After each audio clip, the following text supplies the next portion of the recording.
Saya akan lanjutkan pembacaan dari kitab 1 Raja-Raja yang saya ambil dari pasal yang ke-19. Ini merupakan kelanjutan dari apa yang minggu lalu. Saya akan bacakan 1 Raja-Raja pasal 19 ayat yang pertama sampai dengan ayat yang keempat. Ketika Ahab memberitahukan kepada Isabel, yaitu istrinya, segala yang dilakukan Elia, dan perihal Elia membunuh semua nabi itu dengan pedang, jadi ada 450 nabi Baal yang dibunuh oleh Nabi Elia. Ayat yang kedua, maka Isabel, istri daripada Ahab, menyuruh seorang suruhan mengatakan kepada Elia, beginilah kiranya para Allah menghukum aku. Bahkan lebih lagi daripada itu, jika besok kira-kira pada waktu ini, aku tidak membuat nyawamu sama seperti nyawa salah seorang dari mereka itu. Ayat yang ketiga, maka takutlah Elia, lalu bangkit dan pergi menyelamatkan nyawanya. Ya, perhatikan kata tadi, maka takutlah Elia. Maka takutlah Elia. Dan setelah sampai ke Beersheba, yang termasuk wilayah Yehuda, ia meninggalkan bujangnya di sana, ayat yang keempat. Tetapi ia sendiri masuk ke padang gurun sehari perjalanan jauhnya, lalu duduk di bawah sebuah pohon arar, kemudian ia ingin mati. Kemudian ia ingin mati. Kemudian ia ingin mati. Kemudian Elia ingin mati. Katanya, cukuplah itu. Sekarang ya Tuhan, ambillah nyawaku. Sebab aku tidak lebih baik daripada nenek moyangku. Nah, saudara, ini tentu mengagetkan ya. Nabi Elia itu adalah salah satu yang diangkat hidup-hidup, saudara ya. Elia ini tidak mati tapi diangkat hidup-hidup oleh Tuhan. Nah, Elia yang begitu hebat itu pernah sampai kepada satu titik ingin mati, saudara ya. Orang yang ingin mati itu namanya putus asa. Nah, kemudian saya coba iseng-iseng, saya cari di Alkitab, ada nggak sih orang yang ingin mati selain Elia? Ya, ternyata ada beberapa tokoh yang ingin mati ya. Ini saya sudah catat di dalam kitab Bilangan 11 ayat yang ke-15, Musa ingin mati juga. Ya kan? Jadi selain Elia, Musa ingin mati. Kemudian kita sudah tahu kalau Ayub ya. Ayub di dalam kitab Ayub pasal 3 ayat 20 sampai 21. Ayub juga kepingin mati. Kemudian ada seorang nabi yang hebat, yang besar kita kenal, yaitu Yeremia. Yeremia itu juga ingin mati, ya.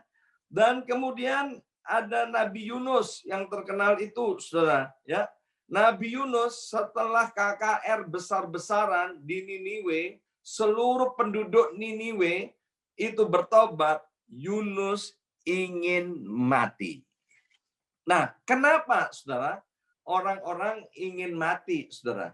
Orang-orang ini, tokoh-tokoh ini kepingin mati, ya kan? Yang pertama tadi disebut bahwa mereka ketakutan. Bayangkan, mereka sudah melakukan perkara-perkara yang besar, ya. Mereka sudah melihat demonstrasi kuasa Allah. Mereka sudah melihat kasih Tuhan. Mereka sudah melihat penyertaan Tuhan. Bukan hanya sekedar melihat, tapi mereka mengalami semuanya itu. Dan kemudian kepingin mati. Yang pertama, mereka kepingin mati, salah satunya yaitu mereka takut. Ya, takut. Jadi setelah kemenangan timbul ketakutan. Kenapa orang menjadi takut? Karena fokusnya bukan lagi kepada Tuhan.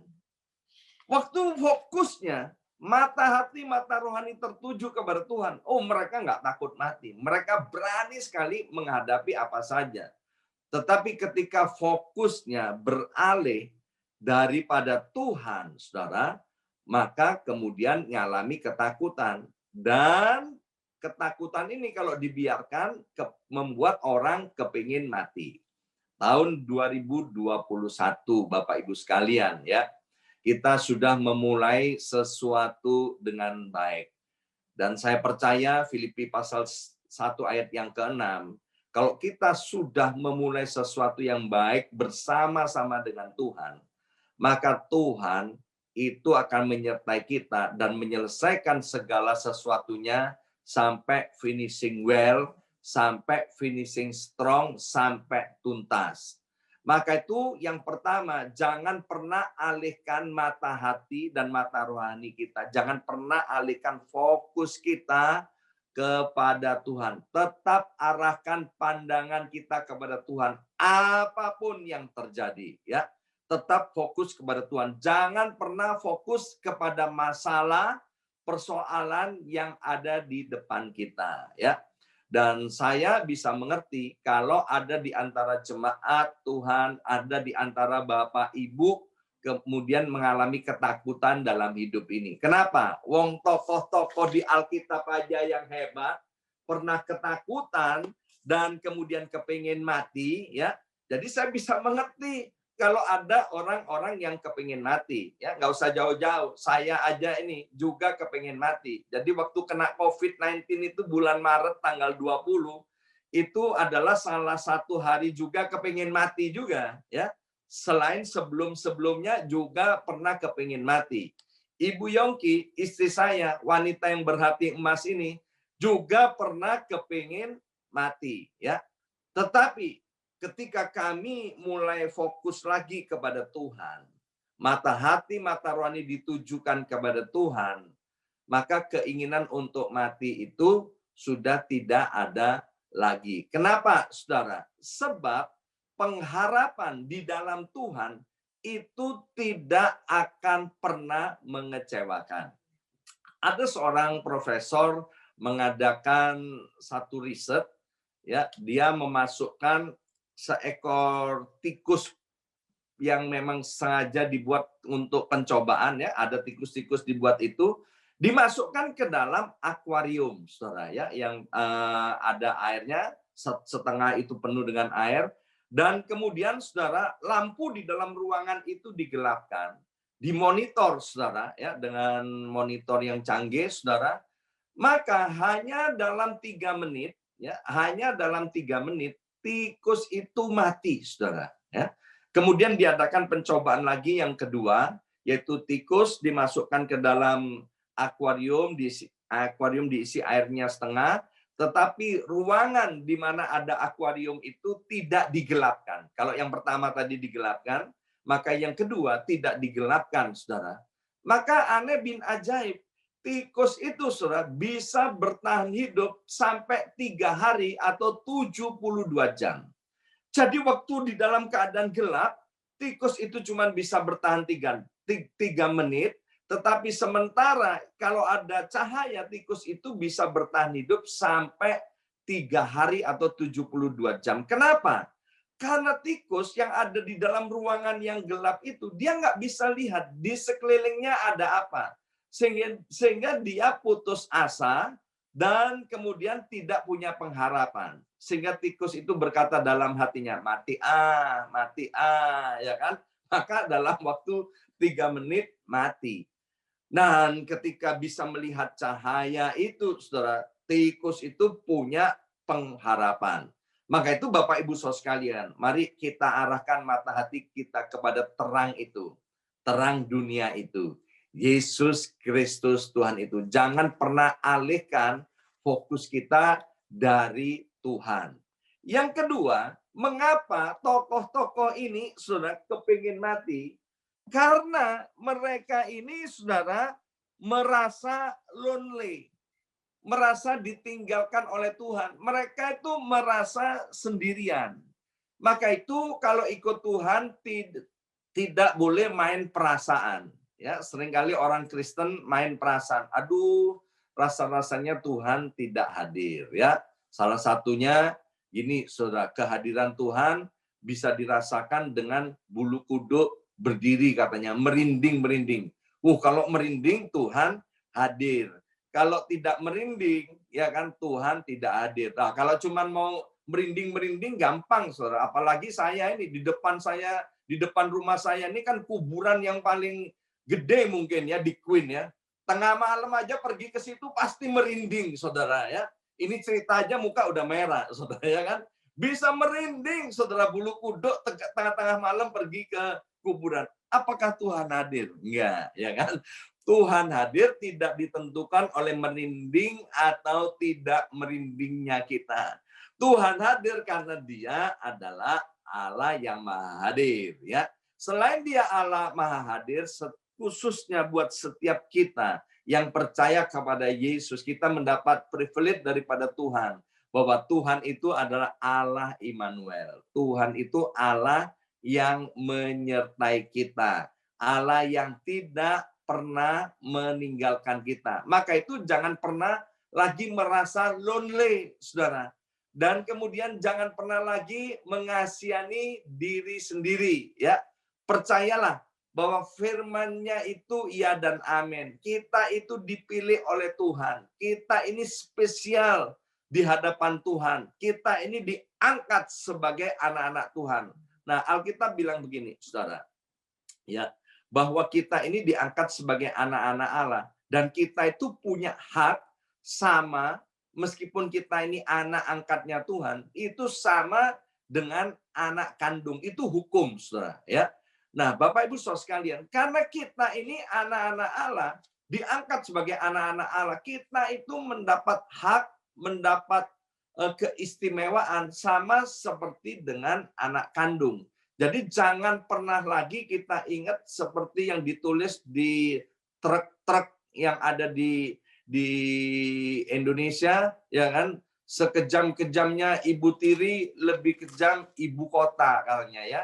Kita ini diangkat saudara sebagai anak, bukan anak tiri, tapi diadopsi sebagai anak Allah dan benar-benar kemudian bukan hanya sebagai adopsi, tapi sudah mendapatkan hak sebagai anak-anak Allah.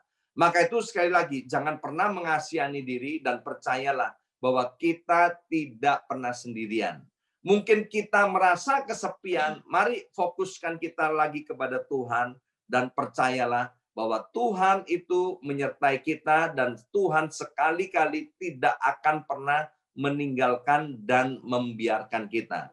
Tahun 2021, jangan pernah izinkan lagi ketakutan. Jangan pernah izinkan lagi keputusasaan. Jangan sampai kita punya pikiran atau rencana mau mati. Ya. Yang kedua, saya lanjutkan pembacaannya dari 1 Raja-Raja pasal 19 ayat 5 sampai dengan ayat yang ke-8.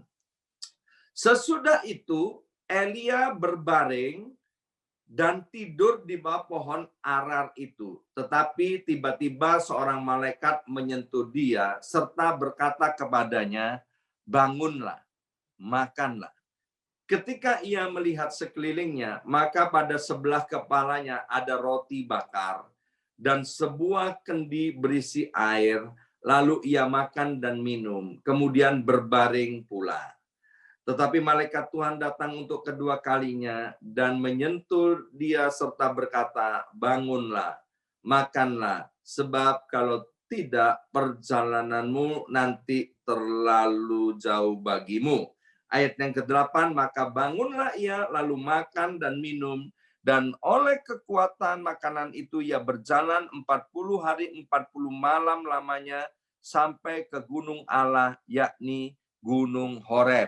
Yang kedua, Tuhan mau saudara kita ini punya keseimbangan ya. Bekerja itu bagus. Pelayanan itu bagus, saudara. Tetapi kita harus punya waktu-waktu yang disebut dengan me time ya. Beberapa jemaat saya cerita bahwa pentingnya untuk take a nap ya.